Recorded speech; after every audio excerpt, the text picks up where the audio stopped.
오늘은 마태복음 21장 33절에서 46절을 보겠습니다. 건축자들이 버린 돌. 예수님은 본문 33절에 다른 한 비유를 들으라 말씀하시는 것은 두 아들의 비유를 들어 말씀하신 것을 또 다른 비유를 들어 말씀하신다는 것입니다.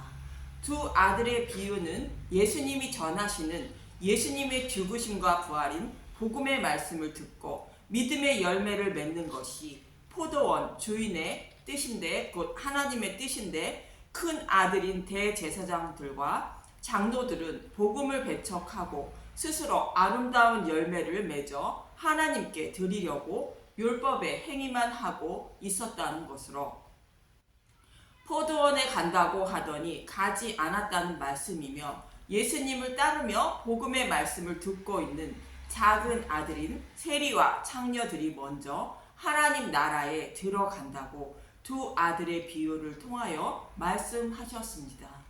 그리고 오늘 본문에서도 또 다른 비유를 들어 이들보다 세리와 창녀들이 먼저 하나님 나라에 들어가는 이유를 말씀하고 있습니다.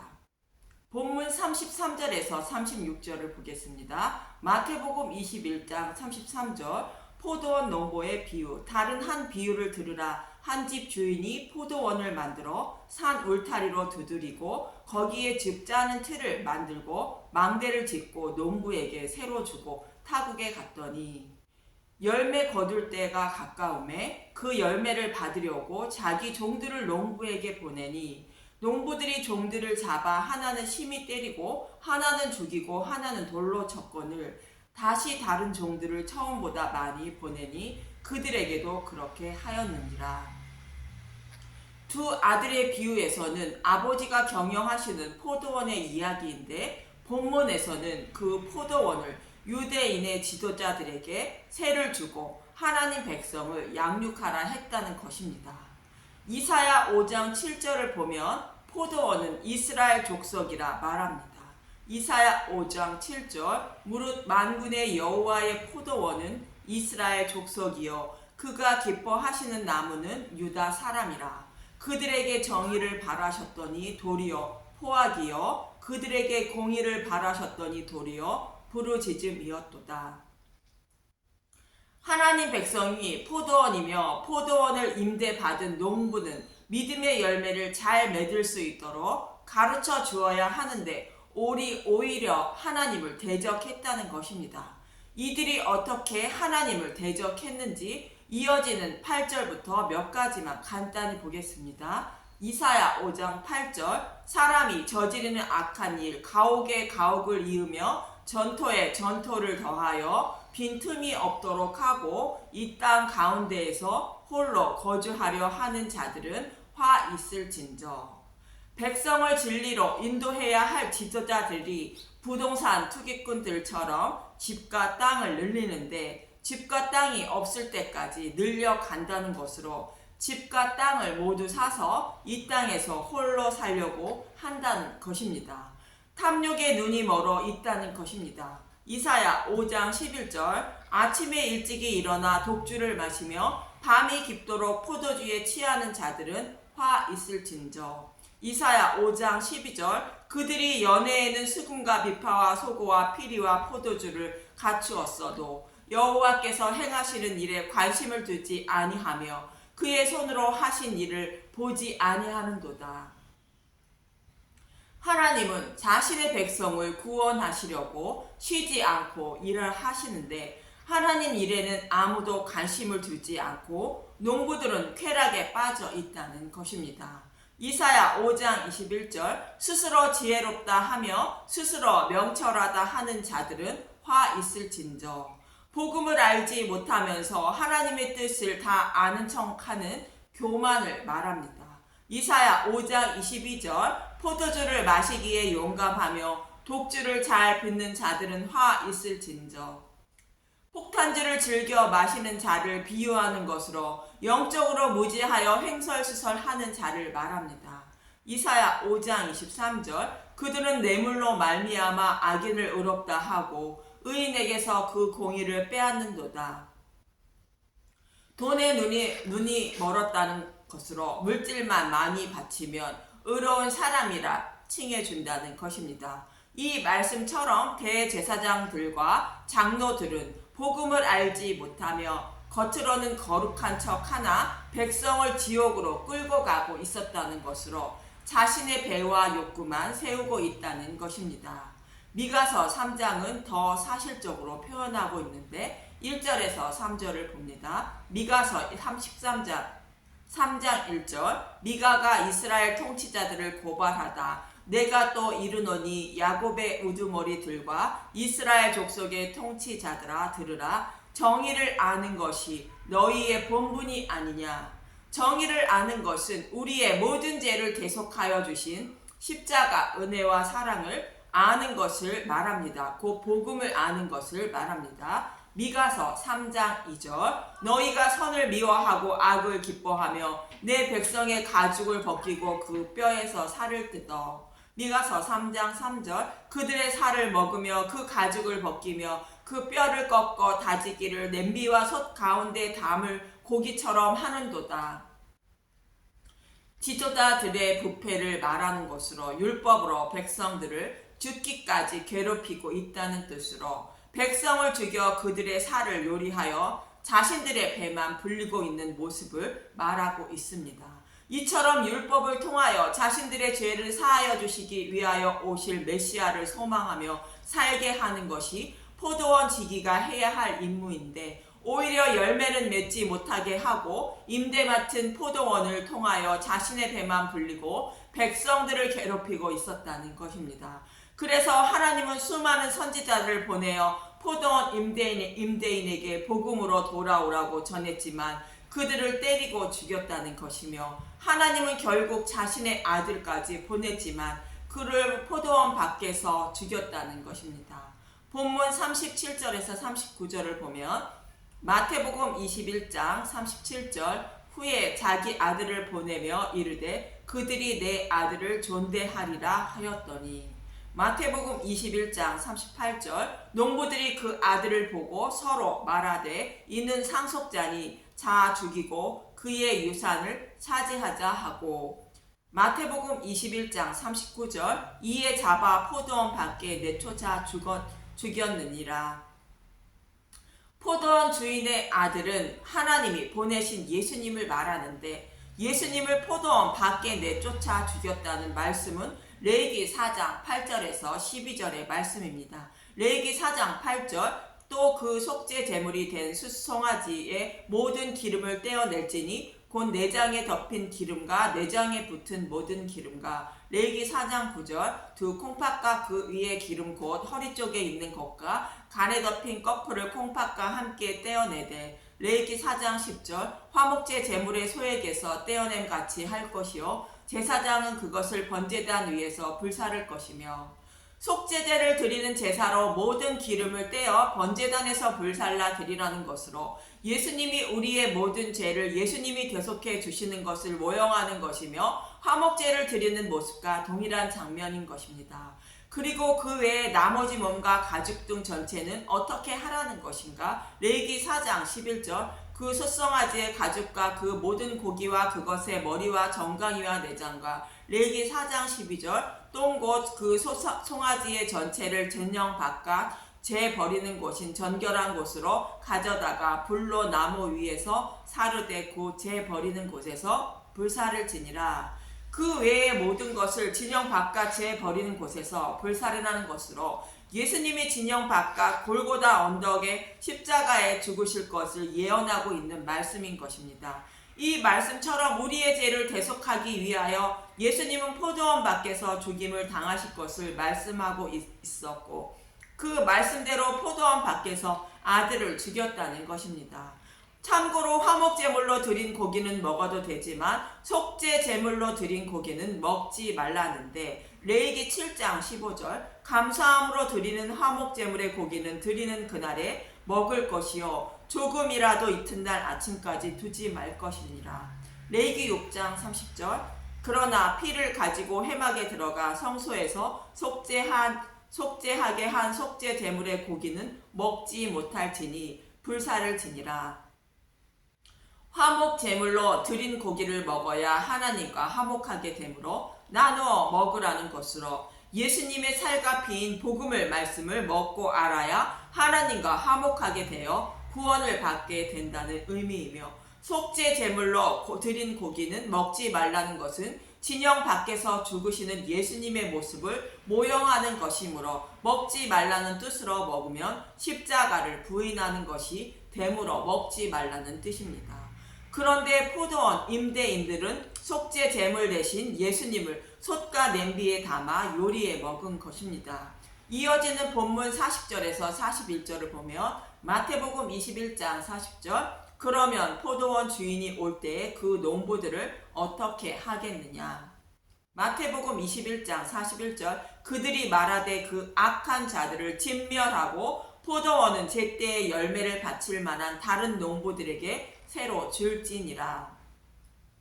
그들은 심판을 받는다는 뜻이며 다른 농부들에게 새로 준다는 것으로, 예수님은 다른 농부인 제자들을 모으시고 이방인에게, 세리와 창녀에게 먼저 복음을 전하여 믿음의 열매를 맺게 하신다는 것입니다.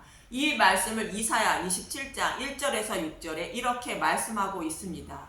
26장은 예수님이 죽으시고 부활하실 것을 말씀하는 내용이며 그 후에 하실 일을 27장은 말하고 있습니다. 이사야 27장 1절, 그날에 여호와께서 그의 견고하고 크고 강한 칼로 날랜 뱀 리워야단의 곧 꼬불꼬불한 뱀 리워야단을 벌하시며 바다에 있는 용을 죽이시리라. 예수님이 십자가에서 사탄의 머리를 밟으실 것을 말하는 것으로, 예수님이 죽으시고 부활하심으로 사탄의 머리를 밟는 것입니다. 이사야 27장 2절, 그날에 너희는 아름다운 포도원을 두고 노래를 부를지어다. 이사야 27장 3절, 나 여호와는 포도원 지기가 되며 때때로 물을 주며 밤낮으로 간수하여 아무든지 이를 해치지 못하게 하리로다. 하나님이 친히 포도원 지기가 된다는 것인데, 포도원을 새를 주었더니 오히려 백성들의 생명을 죽였다는 것으로 하나님이 친히 농부가 되어 믿음의 열매를 잘 맺게 하신다는 것입니다. 이사야 27장 4절, 나는 포도원에 대하여 노함이 없나니 찔레와 가시가 나를 대적하여 싸운다 하자 내가 그것을 밟고 모아 불사르리라. 하나님이 자신의 백성을 끝까지 보호하신다는 뜻이며 대적자들은 심판하신다는 것입니다. 이사야 27장 5절, 그리하지 아니하면 내 힘을 의지하고 나와 화친하며 나와 화친할 것이니라. 심판을 받지 않으려면 하나님과 화목해야 한다는 것입니다. 이사야 27장 6절, 후일에는 야곱의 뿌리가 박히며 이스라엘 음이 돋고 꽃이 필 것이라. 그들이 그 결실로 지면을 채우리로다. 하나님이 친히 농부가 되셔서 약속대로 믿음의 열매를 맺게 하시는 복음의 시대가 열린다는 것으로, 다른 농부인 제자들에게 새를 준다는 것은 제자들에게 복음을 전하게 하시고, 복음을 전해 들은 자들은 예수님이 믿음의 열매를 맺게 하신다는 것입니다. 복음을 먼저 깨달은 제자들은 나무를 심고 물을 주는 역할을 하고, 나무가 믿음이 곧 자라게 하는 것은 하나님이 하신다는 뜻으로, 사도 바울은 고린도전서 3장 6절에 이렇게 말합니다. 나는 심었고 아볼로는 물을 주었으되 오직 하나님께서 자라나게 하셨나니. 복음을 전해 예수님을 믿기 위하여 교회에 나온 사람들에게 복음의 말씀을 가르치게 하고, 그 마음속에 계신 예수님이 눈과 귀를 열어주셔서 믿음에 이르게 하신다는 뜻입니다. 그리고 예수님은 대제사장들과 장로들에게 이렇게 말씀하십니다. 본문 42절을 보면 마태복음 21장 42절, 예수께서 이르시되 너희가 성경에 건축자들이 버린 돌이 모퉁이의 머릿돌이 되었나니 이것은 주로 말미암아 된 것이요 우리 눈에 기이하도다 함을 읽어본 일이 없느냐. 건축자들은 하나님으로부터 교회를 세워 많은 열매를 맺으라고 포도원을 임대받은 자들인 대제사장과 장로들을 말합니다. 임대받은 이들의 모습이 어떠할 것인지 시편 118편에 이렇게 예언하고 있었습니다. 시편 118편 11절에서 15절을 먼저 봅니다. 시편 118편 11절 그들이 나를 애워쌌으니 내가 여호와의 이름으로 그들을 끊으리로다. 그들이 벌들처럼 나를 애워쌌으나 가스덤불의 불같이 다 없어졌나니 내가 여호와의 이름으로 그들을 끊으리로다. 본문의 말씀처럼 성전을 정화하고 가르치고 있을 때에 무슨 건의로 이런 일을 하냐고 따지며 예수님을 죽이려는 모습을 말하는 것으로 이들을 심판하신다는 것입니다. 시편 118편 13절 너는 나를 밀쳐 넘어뜨리려 하였으나 여호와께서는 나를 도우셨도다.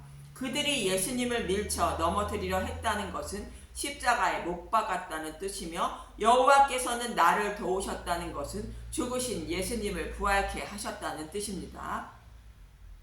시편 118편 14절 여호와는 나의 능력이요 찬송이시요 또 나의 구원이 되셨도다. 시편 118편 15절 의인들의 장막에는 기쁜 소리 구원의 소리가 있으며 여호와의 오른손이 권능을 베푸시며 예수님이 죽으시고 부활하심으로 자신의 백성에게 복음이 전파되어 구원하신 모습을 의인들의 장막에는 기쁜 소리 구원의 소리가 있다라고 말하는 것입니다. 복음으로 기뻐하는 저와 여러분의 모습을 말하고 있는 것입니다. 이렇게 구원받은 자들이 기뻐하는 것은 예수님을 벌들처럼 애워쌌던 건축자들이 버린 돌인 예수님 때문이라는 것입니다. 이어지는 118편 22절에서 23절을 봅니다. 시편 118편 22절 건축자가 버린 돌이 집 머퉁이 돌이의 머릿돌이 되었나니 시편 118편 23절 이는 여호와께서 행하신 것이요 우리 눈에 기이한 바로다. 건축자인 포도원 임대인들이 예수님을 십자가에 못 박은 것은 예수님이 자신들을 구원하시기 위하여 오실 메시아임을 알지 못했기 때문이라는 것입니다. 만약 이들이 예수님이 그들이 기다리던 메시아임을 알았다면 예수님은 십자가에 못 박지 않았을 것이며 우리의 죄를 대속해 주시 못하셨을 것입니다. 그러나 이들이 예수님을 못 박은 것은 하나님이 이방인인 저와 여러분을 사랑하셔서 이들을 잠시 우둔하게 하여 예수님을 십자가에 못 박게 하신 것이라는 뜻인 것입니다. 이 모습을 사도 바울은 로마서 11장 25절에 이렇게 말합니다. 로마서 11장 25절 이스라엘의 구원 형제들아 너희가 스스로 지혜 있다 하면서 이 신비를 너희가 모르기를 내가 원하지 아니하노니 이 신비는 이방인의 충만한 수가 들어오기까지 이스라엘의 덫은 우둔하게 된 것이라. 이 모습이 하나님의 섭리라는 것이며 이들만 우둔한 것이 아니라 모든 인류는 성경의 말씀을 보아도 깨닫지 못한다고 성경은 말하고 있고 감추어진 복음을 열며 우둔한 사람이 깨닫게 된다는 것입니다. 이사야 6장 9절 여호와께서 이르시되 가서 이 백성에게 이르기를 너희가 듣기는 들어도 깨닫지 못할 것이요 보기는 보아도 알지 못하리라 하여 시편 119편 130절을 보겠습니다. 주의 말씀을 열면 빛이 비치어 우둔한 사람들을 깨닫게 하나이다. 율법 속에 감추어진 복음의 말씀을 열면 빛이 비치게 되어 복음을 깨닫게 된다는 것입니다. 그러나 이들은 율법 속에 감추어진 복음을 열지 못하고 백성들을 가르침으로 열매를 맺지 못하고 사망에 이르게 했다는 것이며 예수님을 십자가에 못 박은 것입니다. 그래서 하나님이 친히 포도원의 농부가 되셔서 십자가를 통하여 감추었던 복음을 열어주시고 빛을 비추어 주셔서 우둔한 사람을 깨닫게 하여 믿음의 열매를 맺게 하신다는 것입니다. 그러나 포도원을 먼저 임대받은 자들은 하나님 나라에 들어가지 못하고 다른 농부들을 통하여 이방인 먼저 구원을 하신다는 것입니다. 본문 43절에서 44절을 보면 마태복음 21장 43절 그러므로 내가 너희에게 이르노니 하나님 나라를 너희는 빼앗기고 그 나라의 열매 맺는 백성이 받으리라. 이 돌 위에 떨어지는 자를 깨지겠고 이 돌 사람 위에 떨어지면 그를 가루로 만들어 흩으리라 하시니 돌은 복음을 곧 예수님을 말하는 것으로 믿지 않은 자들의 최후의 심판을 말하는 것입니다. 이처럼 율법 속에 감추어진 복음을 열어 빛을 비추어 주실 메시아를 배척하고 십자가에 죽인 포도원의 임대인들은 심판을 받게 되고 그들에게 핍박을 받고 있던 세리와 창녀들인 이방인이 먼저 예수님이 열어주신 복음의 말씀을 듣고 믿음의 열매를 맺게 되어 하나님 나라에 들어가게 된다는 것입니다. 이 모습은 신약시대의 모습으로 복음을 먼저 깨달은 자들로 하여금 복음을 전하게 하시고 말씀을 가르치게 하셔서 믿음이 자랄 수 있도록 하신다는 것이 다른 농부들에게 세를 주신다는 모습인 것입니다. 또 이러한 이스라엘 모습을 통하여 하나님이 살아계심을 알 수 있는 것이며 성경의 말씀이 사실임을 믿을 수 있는 것으로 하나님이 살아계시고 구원과 심판이 있음을 믿게 하시기 위하여 하나님이 이스라엘 백성들을 붙잡고 계시기 때문에 이스라엘이 나라를 세운 것이며 주변국이 도발을 해도 싸워 이기고 있는 것입니다. 그래서 저와 여러분이 해야 할 일은 포도원은 먼저 임대받은 자들을 교훈을 삼아 예수님이 열어주신 복음의 말씀을 매일 듣고 먹어야 하는 것임을 잊지 마시고 성경의 말씀과 누룩이 들어있지 않은 복음의 말씀을 듣고 먹기에 힘쓰고 애써야 하는 것입니다. 그래서 농부가 되신 하나님으로 말미암아 믿음의 열매를 풍성하게 맺는 저와 여러분이 되시길 간절히 기도합니다. 감사합니다.